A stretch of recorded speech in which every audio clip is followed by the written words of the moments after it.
Good afternoon and welcome. My name is Ryan Stewart, and I'm hosting today's webinar for the Outdoor Recreation Council of BC. Thank you for being here. I'm just going to share my screen here quickly with you. All right, hopefully that's up there and showing. Today's webinar topic is how to make the outdoors more welcoming to all. It is part of a regular series of webinars hosted by the Outdoor Recreation Council, and it's a companion to an inspiration guide that we just released. Outdoors for All, an inspiration guide for creating welcoming outdoor spaces, was produced with the support of the BC Parks License Plate Program. It's a collection of information and case studies that show there are many benefits for outdoor groups to be more inclusive and diverse, and that it doesn't have to be expensive or hard. Researching and writing this guide showed me that creating a more welcoming outdoors has huge rewards for the people involved and for the groups that put themselves out there. I think we'll hear lots more about these benefits during today's webinar. I'm adding a link to Outdoors for All in the chat. I'll do that in just a minute. And you can also find it in the news section of the Outdoor Recreation Council's website, and we'll be including a link in a follow-up email to today's webinar. All right.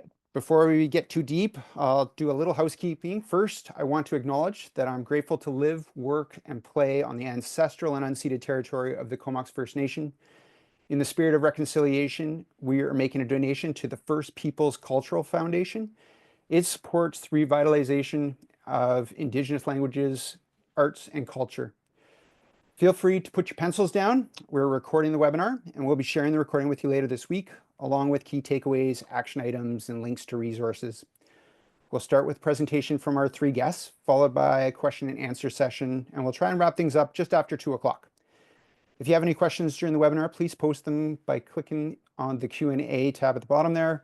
Someone might answer them directly. Otherwise, I'll try to pose them to all our guests during the Q&A session.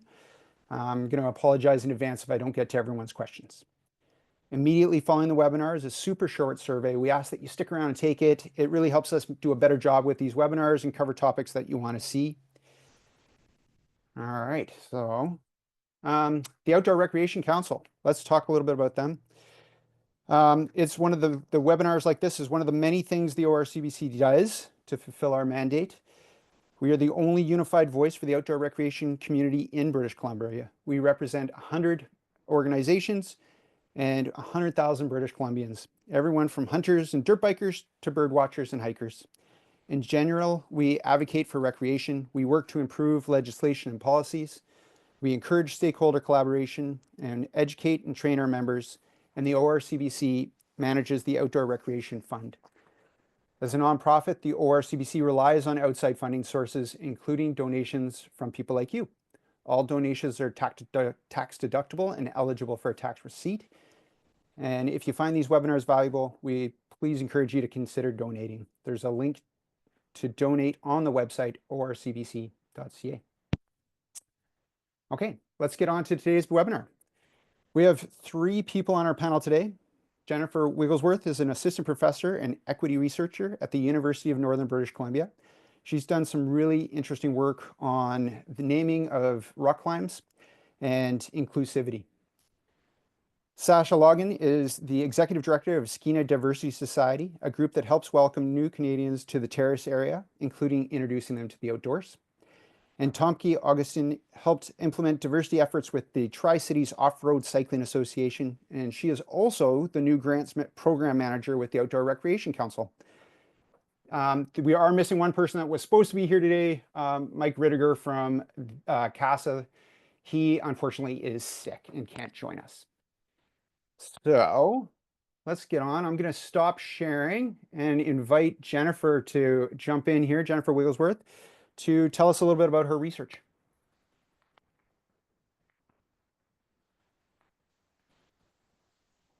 Thank you. Okay, can someone tell if my slides are sharing? Yep, you're looking good. Awesome. Thank you so much. So thank you for inviting me. My name is Jennifer Wigglesworth. My pronouns are she, her, hers. I am a 3rd generation settler of Western and Eastern European descent. And as Ryan mentioned, I'm a professor at the University of Northern British Columbia. So I'm in the Faculty of Environment. and I'm calling in today from the unceded traditional territory of Lheidli First Nation, who are part of the Dekalth peoples. So as a professor, I teach and research about outdoor recreation and nature-based tourism. I'm passionate about social justice in the outdoors. And today I'm going to talk a little bit about some of the research I do around equity, inclusion, and rock climbing. So this photo here is a photo of kind of where it all began. This is when I started thinking about rock climbing route names in my research. So this was taken in February 2017 during a week-long trip with the climbing club to Red Rock Canyon National Conservation Area in Las Vegas, Nevada on Newcomers territory. The cliff pictured is named the Panty Wall, and it includes numerous routes that are named after women's undergarments. So this trip prompted me to investigate if similar naming practices were used elsewhere. And then I learned that the climbing community that I was studying for my PhD that time in Ontario frequented a cliff that had several misogynistic route names. So I wanted to know what women thought about these names, so I asked about this in my interviews. But before I get to those findings, I want to provide a little bit of context on climbing. So in outdoor climbing, the first person who successfully ascends or sets up a route is called the first ascensionist. And the first ascensionist gets to choose a name for the route. Some first ascensionists use misogynistic, racist, homophobic, transphobic, or ableist names for routes. These names are not an isolated occurrence.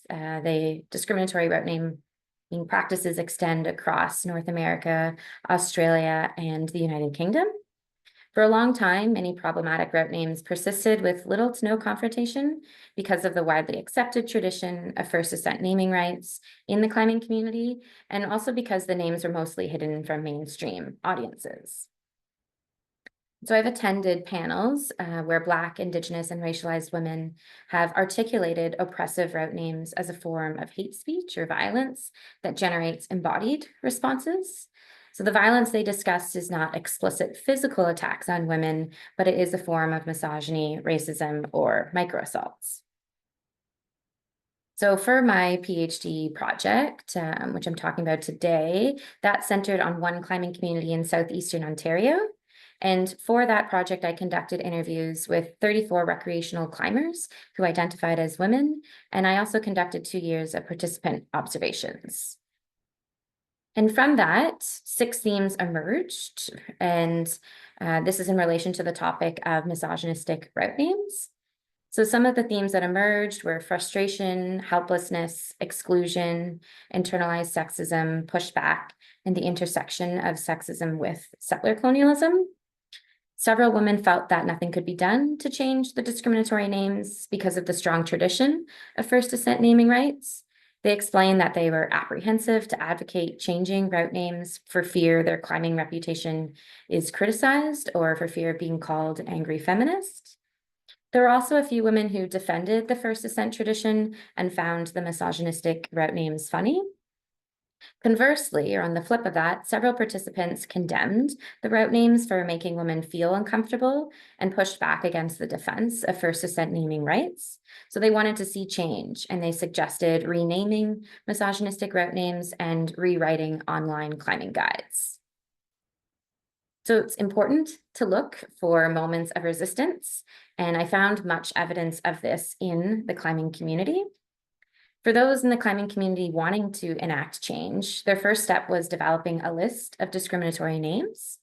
Climb the Gap, a collective whose mission is to cultivate more equity and diversity in climbing, developed an open source spreadsheet for compiling a list of discriminatory route names and their first ascensionists, locations, and the guidebooks in which they appeared. This document, which is mostly US-based, catalogs over 300 route names.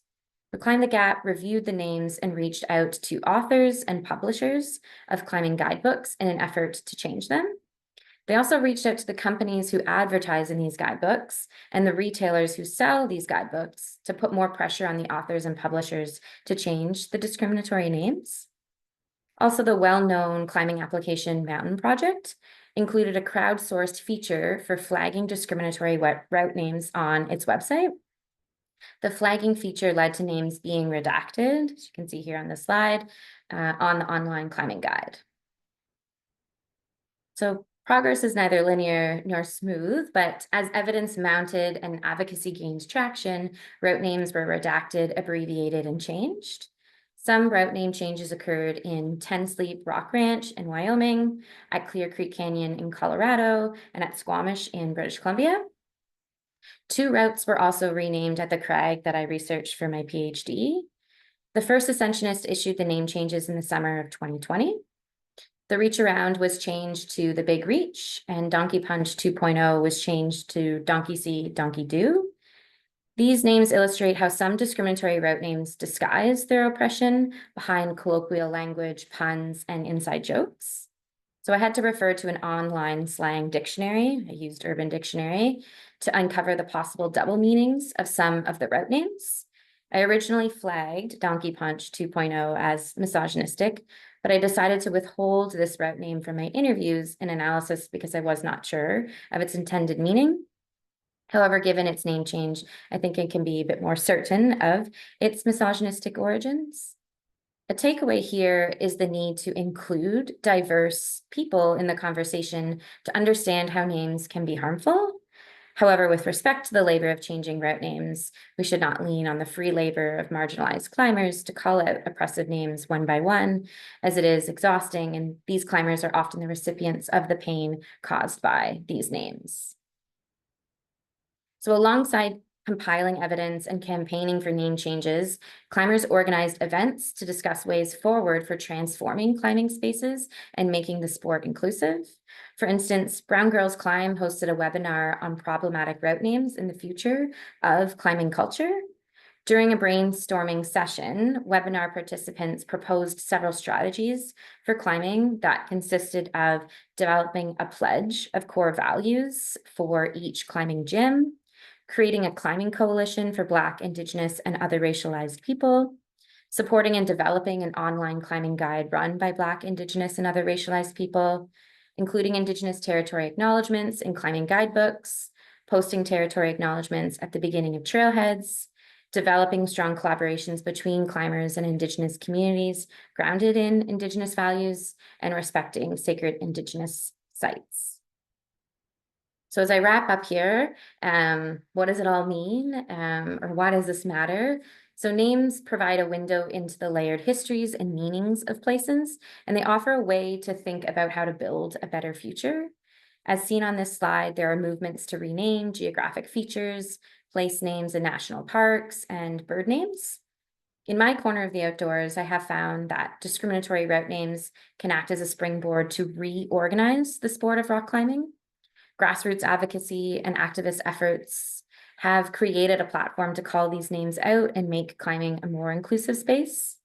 What I hope I've highlighted is the importance of names and language in creating a welcoming and inclusive outdoor space. I also hope that my work demonstrates that names can change, that social change is possible. For social change to occur, community is key. There are a lot of grassroots organizations already doing the work of creating inclusive outdoor spaces. So another takeaway, I hope, is to find, support, and uplift the resistance. Thank you. Thanks, Jennifer. Two quick follow-ups. Mountain Project and the route setters that created these names. When these things are brought up with them, what reaction do you hear from people? Maybe can you repeat the question? Sorry, Ryan. Sure. Yeah. So particularly the route setters, when these things are brought up with them and said, hey, you know what, I find this name offensive. What do you think about changing it? Is the general reaction? I'm sure it varies, but what do you hear from climbers? Right. Yes. So it is varied. And I have seen a plethora of different responses. And so similar to what I found with my research, some folks defending and saying, you know, we don't need to change names, and others being open to discussion and wanting to change names and reflecting and saying, hey, I hadn't thought of this, or, you know, this was a few years ago. I also have seen kind of a shift over time. So when I started this research, it was in, as you saw, like 2017, 2018. And I found in the summer of 2020, with the Black Lives Matter resurgence, a lot of questions coming forward about names, about, statues. And so these conversations happening together, it seemed like at that point, there was a lot more momentum for changing names, if that Yeah, yeah, helps and answer and that then question. you mentioned Mountain Project with the redacted thing there. I mean, have they been have groups like that been pretty open to this sort of movement?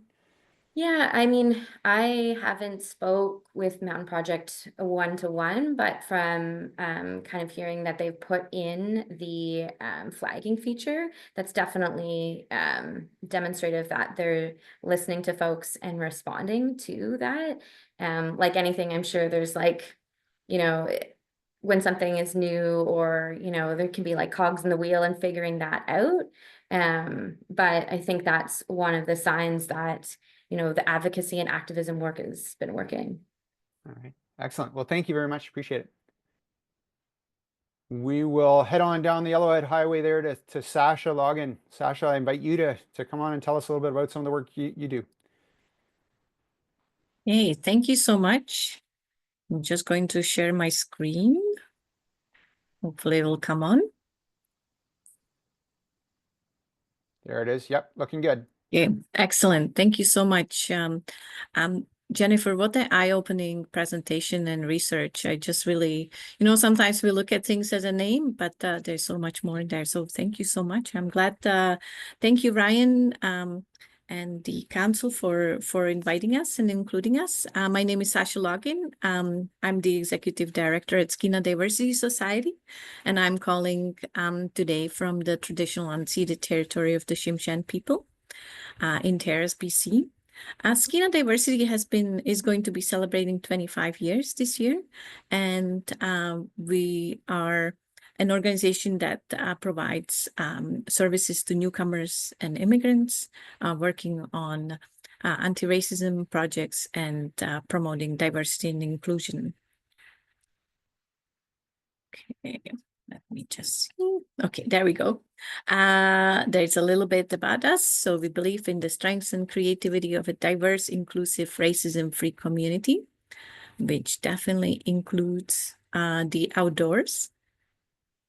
As I was reflecting on the question, really looking at barriers to accessing the great outdoors especially for newcomers. So I kind of summarize it in 4 different areas. So transportation, we live in such a beautiful part of the world. Some places are accessible on foot, but most places that are only about within 15-20 minutes out of town are not accessible. So people have to either have cars or make friends with somebody who has cars. The other barrier often is experience, first-time encounters with wildlife and changing weather. So people are a little bit hesitant.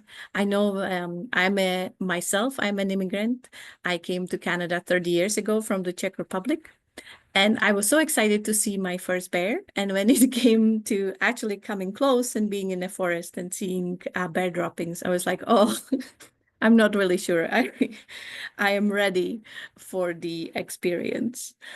Another part is around cultural practices and foods.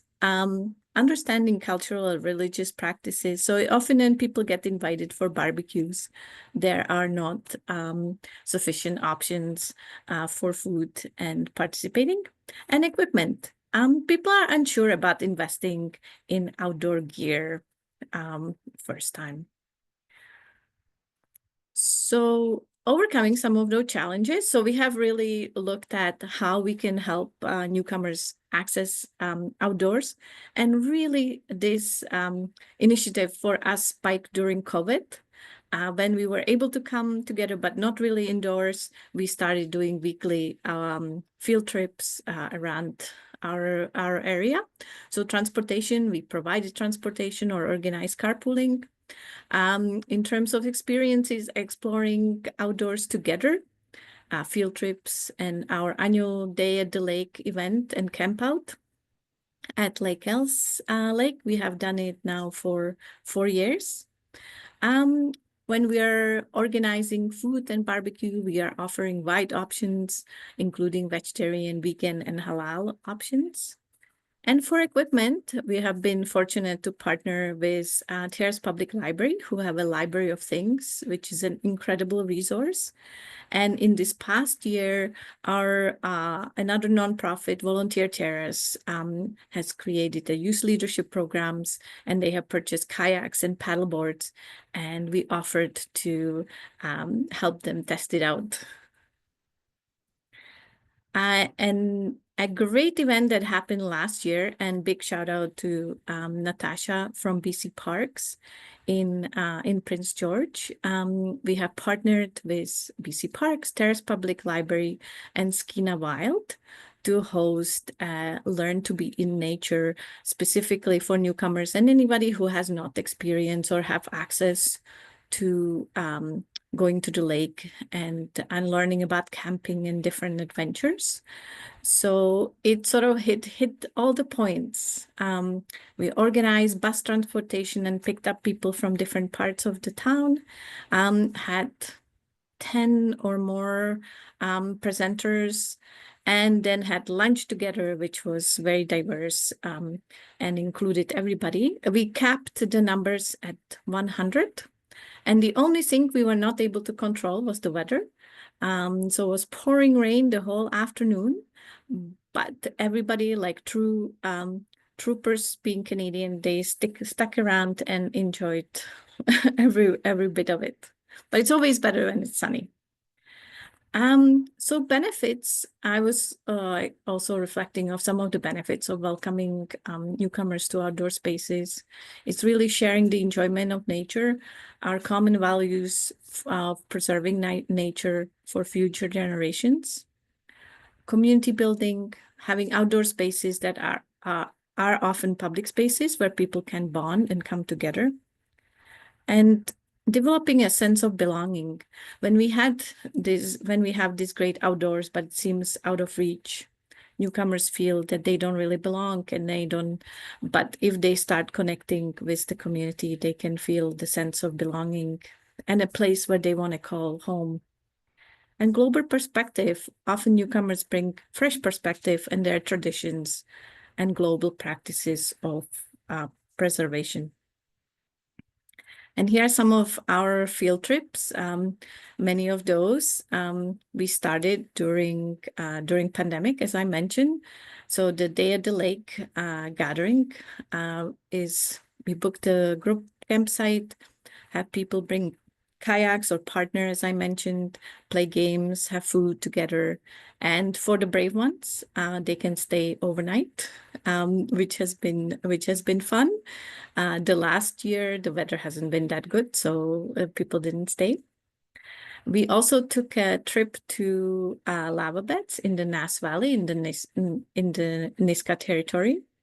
And one of the greatest things is always taking the snapshot of a bear. So we managed to do that. We also took people cross-country skiing at the Onion Lake trails. And Terrace Mountain is very accessible, and we do that trip quite often.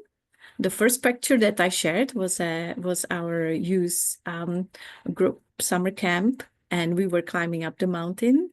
And as I looked up, there was a bear crossing, and many of the youth didn't feel comfortable going any further, so we decided to turn around. So we'll have to repeat that trip.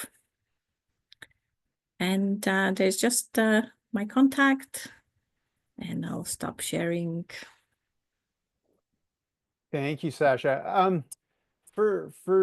I was interviewed by CBC Radio yesterday. They were talking about the reservation system with BC Parks, and they asked me, for newcomers, how they can learn to camp, because it is such a for someone that grew up with it like myself, it seems like fairly intuitive. But I imagine for someone that hasn't, that it's not. And a lot of these things, I think I'm reminded when I wrote this and talked to people, that a lot of these things that I take as being intuitive and take for granted are not for people that are new to Canada, where they come from, it may not be. So How important is that to sort of put yourself in a different mindset of sort of switching around? And do you have any advice for people when they try and make that switch to what it might be like to be someone new to Canada? No, that's a great question. And as I mentioned, we often find when we do something together with people, then after that they try it, they test it, and then they can go on their own. Maybe they need a few times, but if you know someone who's a newcomer, maybe next time you go camping, invite them to come along, because there's so many different things to learn. And I come from a country where we did do camping, but I still felt scared, to be honest, camping for the first time in Canadian wilderness with wildlife. So that's a little bit different from, but yeah, that's why we started the day at the lake and the overnight camp out. And it's really funny, just even building a tent. There's all these poles, and if you have never done it, it's quite fun. But it's very stressful. So I remember it was almost dark and we were helping one family build their tent. And again, realizing that it's not as easy as it might seem. Yeah, no, I've definitely struggled with the odd tent here and there. You get the fly facing wrong and it can be very confusing. So I totally understand that. Thank you very much, Sasha. I appreciate it. Thank you. All right, we'll turn over to Tonki. Yeah, thank you. Share my you can see those, I think. Not, oh, there you go. Yep, we're good. Okay. Yeah, thank you for inviting me to speak in this webinar. Very interesting to hear what Sasha and Jennifer were saying as well. Just a little bit about me. My name is Tomke. I'm a first-generation immigrant from Germany, speaking today from the unceded territories of the Katsi and Kwantlen peoples. And I'm primarily, my primary outdoor sports is mountain biking, but generally we as a family do a lot of outdoor sports and outdoor activities, camping with the kids, hiking, trail running, skiing, etc. In my day job, I am a senior research associate at the Diversity Institute at Toronto Metropolitan University. And I'm now also just recently joined the ORCBC as the grant program manager. And just as a side note, we're opening our grant intake next week on January 20th, and applications for grants close on February 20th. You can reach out if you have any questions. As Ryan said earlier, I'm a former member of the board of directors of the Tri-Cities Off-Road Cycling Association, and I'll speak a little bit today about the initiatives that we started to make the trails more inclusive for everyone. To start with, I'm a researcher after all, so I just want to give a little bit of data about how diverse BC is. So just under 30% of BC residents immigrated from another country, and almost 1/4 of British Columbians are racialized. We have about 5% Indigenous people in our province. And generally in Canada, 27% of people aged 15 and older report having at least one disability. That is an increasing trend. And also, like generally in Canada, about 10.5% of youth aged 15 to 24 report being part of the 2S LGBTQI+ community. Why am I saying this? This is just to show that the province and the country is a very diverse population. And that also means that we see a lot of diversity in the outdoors and on the trails. So let's make it more welcoming and inclusive for everyone. And I want to share a little anecdote. When I started as a director on the board of TORCA, we always started our meetings with our unofficial mission statement. And that was something along the lines of TORCA wants to create outstanding outdoor experiences for people regardless of their gender and age, something along the lines.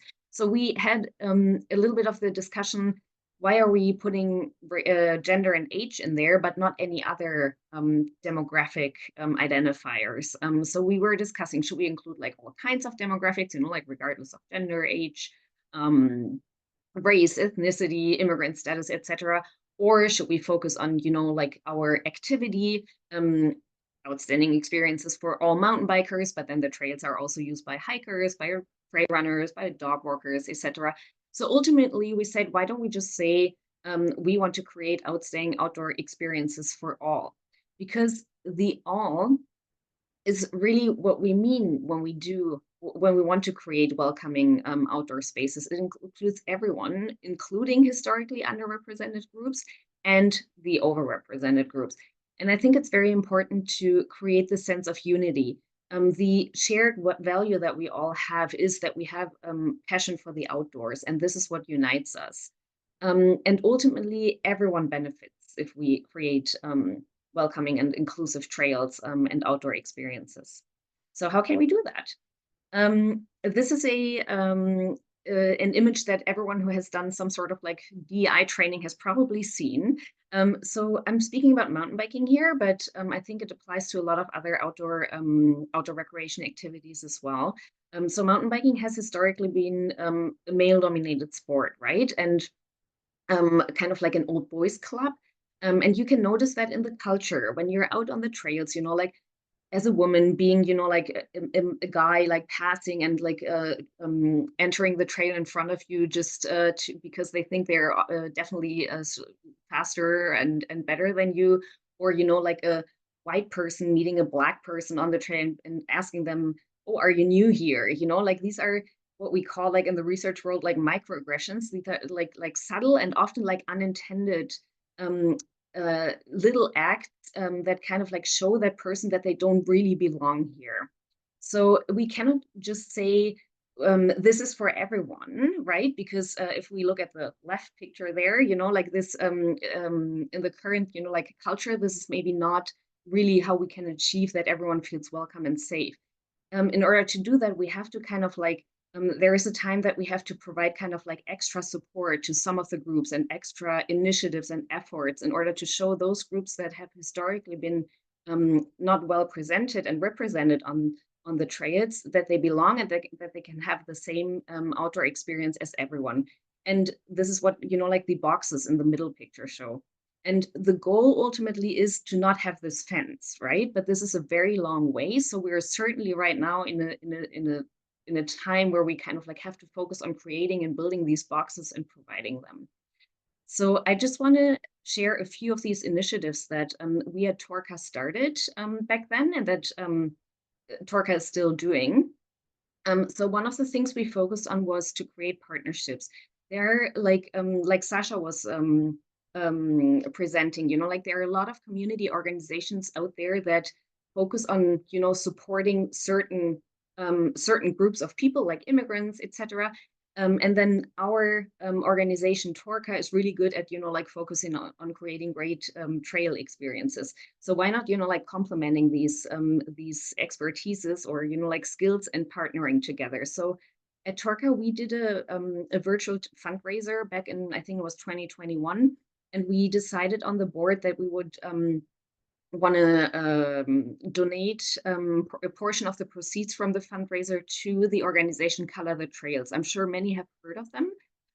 It's an organization that advocates for more inclusion in the outdoors for Black, Indigenous, and people of color, led by Judith Kasiyama. So we sent them an email and just kind of like proposed, so we would like to donate to you. Are you interested in that? And is there anything else that we can do to help you achieve your goals? And this open invitation opened the doors for collaboration. And we at Torca now co-host or, like partner in delivering the Introduction to Mountain Biking event that Color the Trails does every year. So they come to the Tri-Cities trails, and then, like there are other partners who help, help with providing bikes and instructors, etc. Then we also partnered with Sandra Walter, who is a local pro mountain biker. Many of you will know her. And she offered girls' youth rides in the Tri-Cities. And then we also offered just like generally youth rides for youth. And then later Torca also focused on offering women's rides.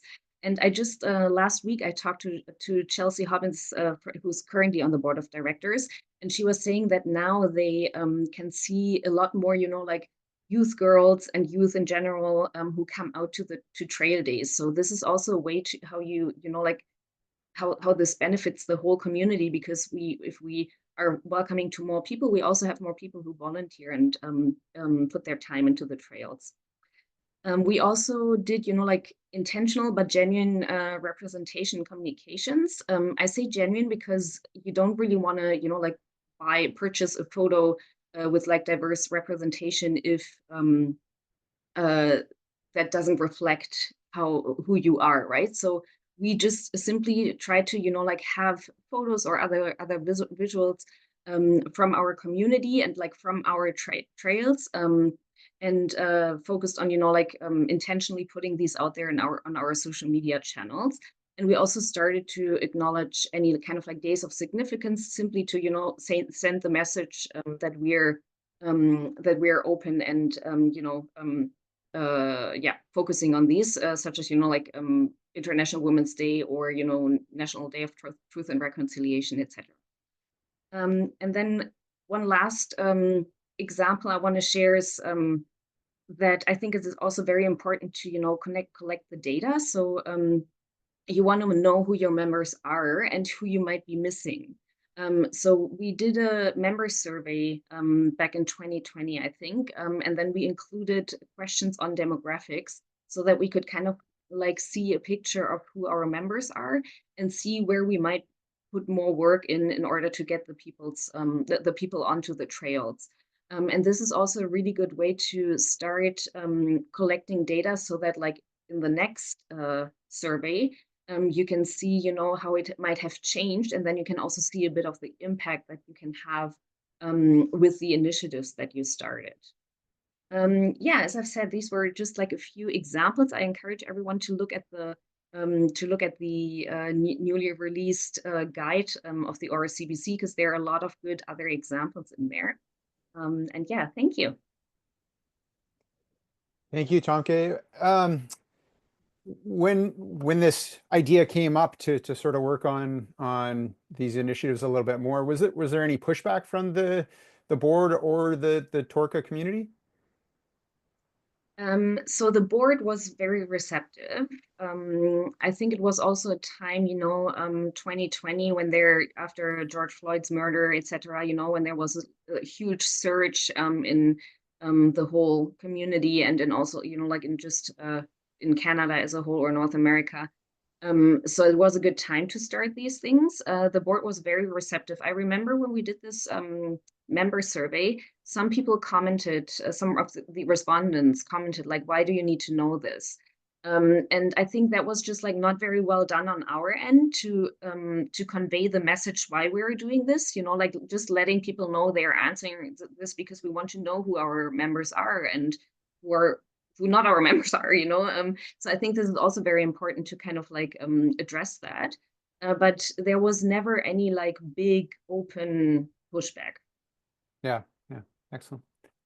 Okay, well, we've had all our presentations, so I'll just kind of open this up to the Q&A session now. Just a reminder, if you have any questions, you can just down at the bottom bar there's the Q&A button, just pop them in there. I can see a couple already, but I'll just start you off kind of on the theme that we're talking there. There has been a lot pushback on DEI initiatives, maybe in the more political and business world recently in particular. So I would love to hear from each of you just why you think it's still something valuable and why it's something valuable for the outdoor recreation community. Tonke, you're still there, so if you have some thoughts there, maybe we'll start with you. Sure, yeah. I think the first slide that I showed with, like the data about like how diverse BC is one of the good reasons why we should still pursue this work, right? BC is very diverse, and if anything, it'll get more diverse in the future. So why would we leave anyone out, right? The other thing I think is what's very important is to really focus on this common and shared aspect of unity, like we all share the passion for the outdoors. It doesn't really matter what our background is, right? Like in the outdoor field, like we can all have the same experiences. It's just a matter of creating the environment that makes it safe for everyone to have the same experiences. So ultimately, and like I mentioned that before, I think if we create welcoming spaces, it benefits everyone. Like as an Mike isn't here today, but like as an example, if you have adaptive trails for mountain bikers, I can go with my 4-year-old on there as well. Like this creates opportunities for people to bring new people into the sports or very young people into the sports, right? Or if we have more people who are joining our community and riding on the trails, we have more volunteers, right, to help maintain the trails as well. So I think ultimately it's something that benefits everyone, and that's why it's worth pursuing. Excellent. Jennifer, did you have anything to add there? Oh yeah, no, I think that's great, Tonka. Maybe building off of that, I think it's really important. Like I see social justice intimately tied with environmental justice. And so having more diverse folks has shown in research at research institutions, it's really important to have diversity in order to have, different issues addressed or researched and studied and thinking about different solutions to, a wicked problem, which is climate change. And yeah, so I think it's really important for diversity, inclusion in terms of research and social justice and environmental justice. And there's also studies that show, participating in the outdoors and doing outdoor recreation activities generally is going to lead to more protection of those environments and areas. So it's a really ripe area for folks to think about ideas and brainstorm together for what we can do for saving the planet. So. Yeah. The more ideas, the more voices, the more you can get out there. I think that's always been a good argument from the outdoor community about making these places more. Saša, did you have anything you want to add there? I think Tomke and Jennifer did such a great job. You covered that from, I think, exactly building on what Jennifer said, that connection to the nature and to the environment that we live in is going to raise more volunteers, like Tomke said, and also people protecting the environment and caring about the planet. And the planet needs all of us. And the other thing I was thinking was this pushback on DEI, which is just crazy, is maybe it's a challenge for all of us that are in this space to reframe the question, right? Really looking at individuals, kind of the unity and diversity. We all want to be recognized. And so bringing it back to reflecting so people can see what they need themselves too. But yeah, it's going to be a bit of a battle. And I think it's good to create partnerships where we can to work together. It's going to be a very tough time. Yeah. I do like that idea though, that personalization, because I think, somebody once mentioned to me, like just take adaptive trails. Their point was eventually we're all going to need an adaptive trail. Like we're all going to get to the point where we can't go and use just whatever trail. We're all going to get there at some point. Maybe we're injured or maybe we were just older and less mobile. And when you make it those personal connections, I think it's really hard for people to disagree, to see a fault with it. But on that point, I think an interesting aspect of it is language, and that just one word can shift someone's perception of whether they agree with something or it turns them off. Are there any examples of language or ways of talking about this that you think are more inclusive and less on that politicized, polarizing sort of end of things? Saša?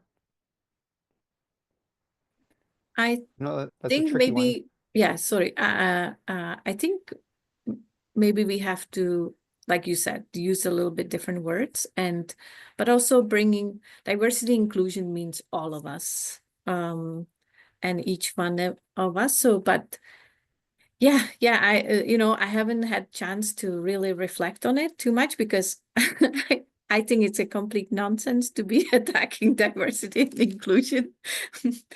So, but yes, just being a little bit more strategic and using maybe slightly different words, so they are more palatable to people. But at the end of the day, also people that are fighting against diversity and inclusion, they need to feel included. So maybe that's something that we will find will help them see each other's side, or each other, not even sides, right? Help everybody see the other. Yeah. Jim Alkins here in the Q&A, you know, it puts a kind of, can diverse engagement be achieved without labels? Jennifer, do you have some thoughts on that, or some ideas of how we could talk about it in a way that doesn't put labels on things? Yeah, I think this is a really important question and a great question.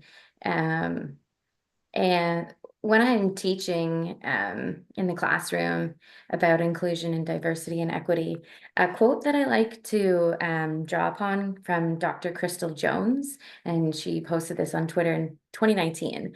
And it's, there's a huge difference between all are welcome and this was created with you in mind.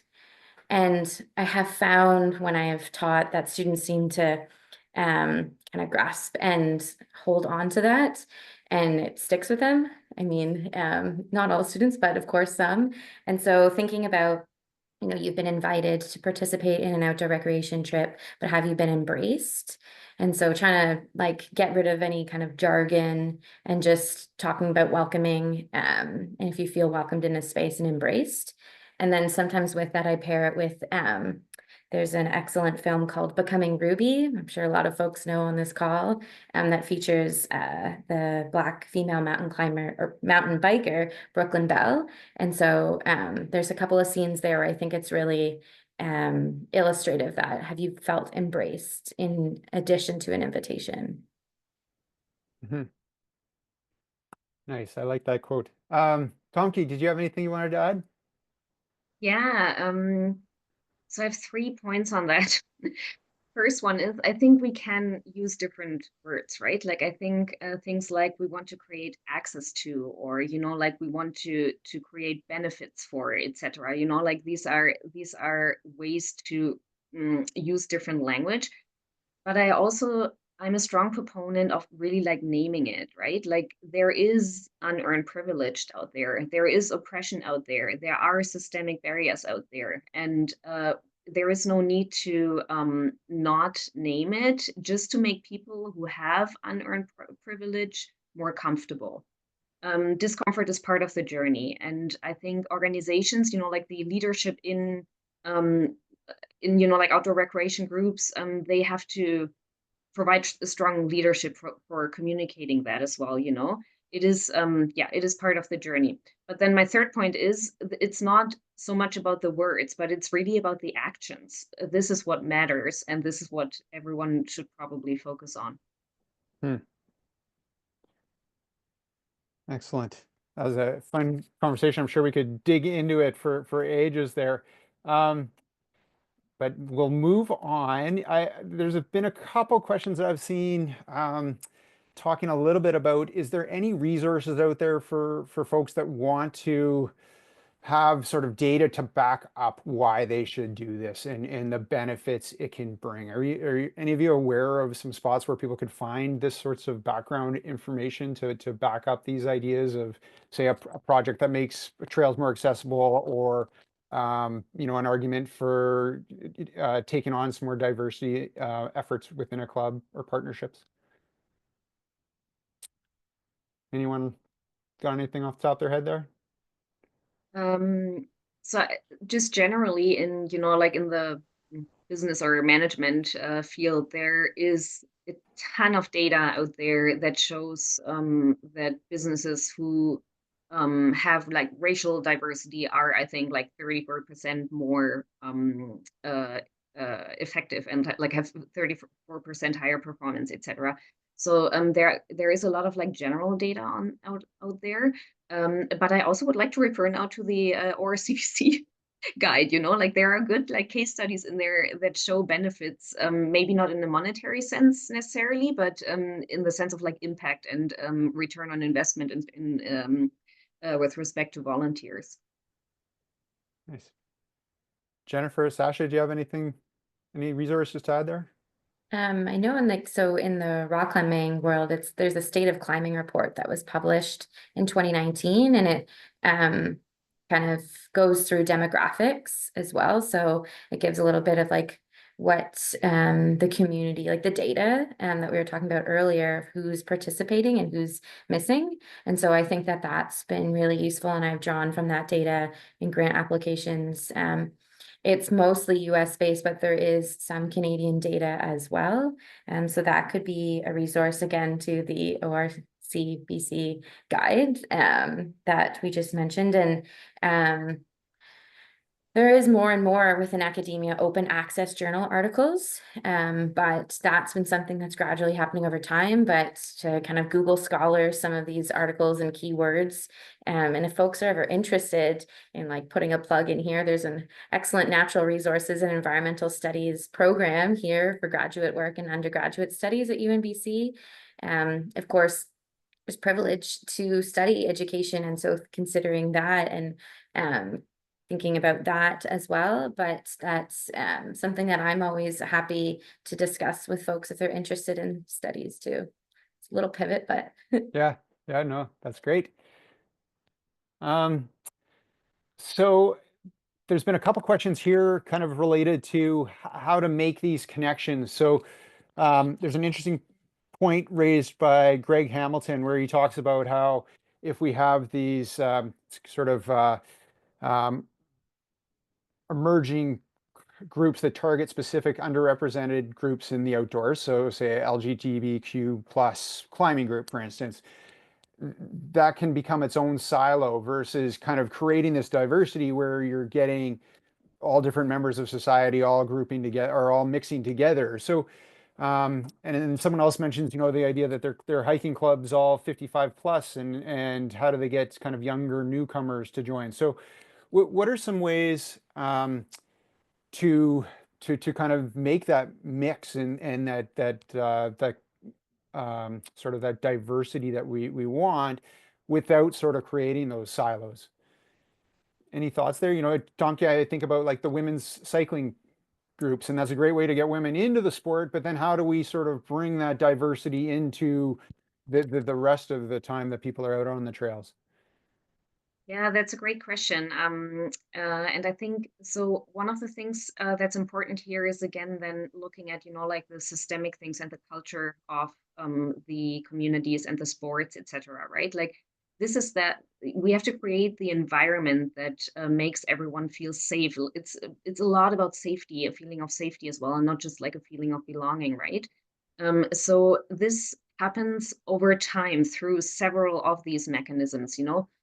Having separate groups, like who, like climbers, etc., blah blah blah, just like gives people the opportunity to be out there, to get comfortable with the sports, with the trails, wherever, and then also, as we've seen, as I mentioned earlier, like over time, people also get more comfortable then getting into the sports and getting into these spaces with everyone else, right? But it takes time. So it takes time and effort. So I think it is a matter of, creating spaces for people to safely enter or, like do these activities, which then creates a greater, comfort to enter other spaces. And then at the same time, working on, like making this environment and the culture more open and more welcoming to everyone. Nice. Thank you. Jennifer, I see your head nodding lots there. yes, yeah, no, I think that was excellent. Okay, I completely agree with that. I've heard and read about, you can't add women and stir, and so you can bring folks in, but you want to ensure that you're bringing folks into a climate that is going to be inclusive or welcoming and safe. So yeah. You sort of need to establish the culture first, and then you can add, like using your analogy, then you can add the other ingredients and stir. Yeah, yeah, it's It's more just like, simultaneously. Sorry, what was that? You know, I Tom? think it's simultaneously. Like it all happens at the same time. There is not necessarily, you know, like step 1, step 2, step 3. Okay. So you create you work on the culture, and as you're doing that, part of that step is to bring the different groups in and make everybody feel welcome. And you know, one of the things I hear quite often is, you know, whether it's like a conflict between non-motorized and motorized, or indigenous fishermen and recreational fishermen. You know, it's once everybody sort of sits down at the table and starts talking and interacting, or maybe going fishing, and they all realize that they're actually, you know, really similar. They all want the same things a lot of times, and we all want to do the same things. We love the trails or whatever it is. And so yeah, once you've kind of create those opportunities for people to meet each other, um, maybe that's where it can all begin. Yeah, I just wanted to add exactly following up what Tomke and Jennifer said, you know, people need a practice, right? They need to become comfortable. And then when you host the events that people come together, again, that has to be a sort of careful attention to how you do registration, how you bring people in. Because often who is the first one to register for a free event, right? It's not necessarily maybe people from the diverse groups. So it's sort of along the way when you plan the event for everybody to come together and have a greater diversity, really pay attention to how it's planned from sort of along the way. So touching on that, Saša, I mean, if it is a group that says, hey, we want to embrace some newcomers to our community, where should they start? Where are some things that they can do in that invitation that make sure that they're getting the people that they're trying to reach? Mm-hmm. Yeah, so when we hosted the event with BC Parks, it was really coming. We had like 6 months of planning meetings to figure out how we were going to roll it out with language. So our English instructor also help people to register. So overcoming any language barriers or transportation. So transportation was available, and not posting it all just on Facebook, for letting people to register for a free event, but kind of having that advance notice a little bit to, again, overcoming some of the barriers for people. And I know, I mean, for BC Parks partnering with a group like yours, it's sort of a conduit right to the people they're trying to reach, right? Like you have that contact list already established. Yeah, and then our Terrace Public Library was sort of thinking we should include it beyond newcomers. So that was an interesting conversation. And then we had more diversity at the event. So the criteria was sort of people that don't have access to the lake or haven't been camping before. So you sort of established that as here's what we're, you know, the people that we're trying to invite are people that haven't been to like LZ before, and sort of starting there. Yeah, totally. But I totally agree with the question that eventually you want to have that diversity and exchange of ideas, and how people, you know, it's always fascinating that different people from different experiences use the same, even outdoors, in a little bit of a different way, and bringing people together, it really enriches those experiences. Yeah. All right. We got a couple questions that are a little more specific to individuals here. So for Jennifer, we have Ryan Fisk here asking that he's wondering if the people responsible for offensive names ever received any backlash or call out to sort of bring in more attention to what they've been doing and the way they've been using the naming. yeah, no, that's a great question. Thank you. I believe it was Ryan. Yeah, so I tracked this a bit in some social media groups after some research of mine had been shared, and to just see, you know, what the online climbing community, and then of course there's just general media folks who are non-climbers also in the conversation. And so yes, there were folks who would call out or ask for like names to be changed that they deemed oppressive or that were seen as oppressive. And so that was definitely occurring. And then the flip and back to that. For example, I mentioned the panning wall. I had a blog that mentioned this in the names and receiving comments of like, no, don't get your panties in a twist. And so definitely there was conversation going back and forth and very dynamic. And yeah, so that did occur. I don't know specific instances where I've spoken with like a first ascensionist who had that experience and then changed a route name, but just kind of from following what I've read in the media and then from folks that I've spoke to in the climbing community. All right, excellent. And Tomke, we have Lucas McQueen here wondering if adaptive cycling trails is on the radar for Torca. That's a good question, and I'm not on the board anymore, so I don't know if there are any specific plans right now, but I know that at some point, I think that was in 2019 or 20, Torca, together with the city of Coquitlam, redid a few of the trails in Riverview Forest, and had an adaptive mountain biker come and test it out if it is adaptive friendly. And they said it is, so this is kind of like I think listed as an adaptive friendly trail. I'm not sure about any new plans right now, but I'm sure that the Torca crew is happy to answer any questions also offline. Yeah, and I do know that from one of the examples in the Outdoors for All guide, we talk about the United Riders of Cumberland and some work that they've done on some trails there where they've had an adaptive rider just go out and sort of point out where some of these pinch points are where they can't get through, and then done just these little bit of what they call them edits to the trail to sort of open those spots up, widen bridges, things like that. And that's all it took to create a trail that was adaptive friendly. It didn't have to be an entirely new trail project. So that's also options kind of along those same lines, that it doesn't have to be a huge, kind of one of the things that I really noticed writing and researching that guide was that there are lots of little things, whether they're a name change or an edit here and there to help people understand or help make it more accessible. I think it doesn't have to be a big,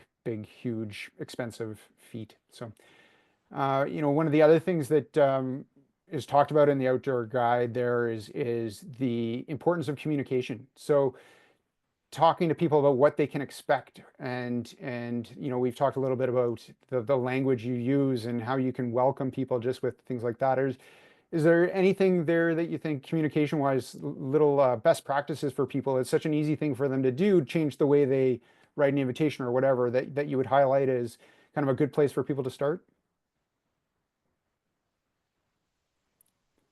Go ahead, Jennifer. Yeah. Just some like small things in like writing and language. I think I've been using gender neutral language. And so like two-person tense, grandparented in, small things that can make a bit of make a difference. And then also, talking about territories, the beginning of lessons, the beginning of workshops, the history, so the conditions that made possible you to play on this land or to recreate on this land, I think is another important piece. And with that too, sharing pronouns, I think is a small thing that goes a long way in terms of folks feeling included, and doesn't need to be prescriptive, but folks sharing if desired and bringing, asking that question. And so those are a couple things that come to mind, even with that, like where there's gender neutral bathrooms. Yeah. Anybody else have anything to add there? Yeah, I would just add, oh, it's okay. I would just add keeping the language simple and clear. So it's people can understand also if English is not their first language, or it's sort of different terms.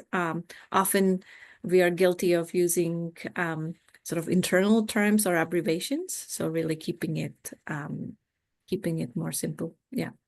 Yeah. The outdoors is so full of jargon and little colloquialisms that create our community, right? It's part of how we create our community, but it can be, I think it's part of also what makes it intimidating to come in to to new sports and new activities if you don't know the language and you feel like you don't belong. So that's a really, really good point. And using icons as well, pictures, right, that people can understand. Absolutely. Yeah. Yeah. Oh, yeah. Excellent. Okay, well, we're just after 2 o'clock here, so we'll start wrapping this up. I'll just throw a question at all of you just as a kind of a last gasp here. So our community loves action items. We are doers for sure. So can you offer one place for people to start, one piece of advice of if a group or a person is interested in trying to make their corner of the outdoors a little more welcoming, what would you suggest? What is something they can do? One simple thing. Go ahead, Saša, you're up there. Okay, so I would say for an individual, take a friend, somebody who hasn't been outdoors to a particular place. And then as an organization that is trying to make it a partner, maybe partner with an organization that works with newcomers or works with people that are supported different diversities. Make Excellent. a friend. Yeah. Jennifer?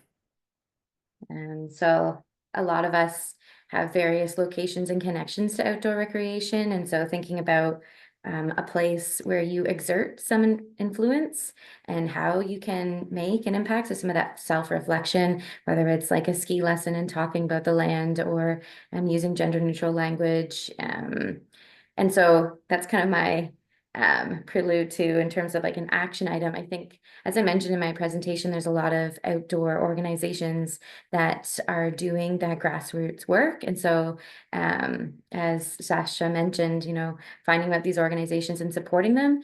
And so that support could be in terms of time, training, and if you have something that you can offer in terms of lessons, maybe it's grant writing to be able to support and bring a certain staffing position in. For myself, maybe it's grant writing to be able to bring in a student who wants to look at 2S LGBTQ climbing experiences. And so looking for places where you can exert influence and then thinking about what you can do and thinking about supporting some of these organizations that are doing great work. Excellent. And Tonki, go ahead. Yeah, I second what Saša was saying. I think one of the very powerful ways is to create partnerships because there are so many community organizations out there like Skeena Diversity, right? Or Color the Trails, or like tons of other community organizations. Find out which ones those are in your own community and reach out to them and just like as an open invitation. And I want to cite Judith Kasiyama from Color the Trail. She always says, community starts with an invitation. And I think that's really it. Like, let's, invite people in and offer to support them in whatever they want to achieve. Excellent. All right, I'm just going to share my screen quickly here to wrap things up. Well, first of all, thank you for the three of you for joining us today. I really appreciate you sharing your knowledge and your perspective. And thanks for everyone in the audience for joining us. This webinar is part of a regular series, and the best way to stay up to date on the webinar topics and everything else the Outdoor Recreation Council does is by subscribing to the newsletter on the website or cbc.ca. Reminder, we'll be sending you a recording of this webinar later this week, along with links and takeaways, resources, things like that. And I will include a link to Outdoors for All, the inspiration guide for creating more welcoming spaces. Please check it out and let us know what you think. And a quick reminder, there's a short survey that will pop up as soon as I close the webinar. It's a great place to let us know about anything you wish we'd covered today or any topics you'd like to see in the future. It will load as soon as I stop talking. And with that, I'll say thank you again and goodbye. And I hope everybody has a great rest of their day. Thanks.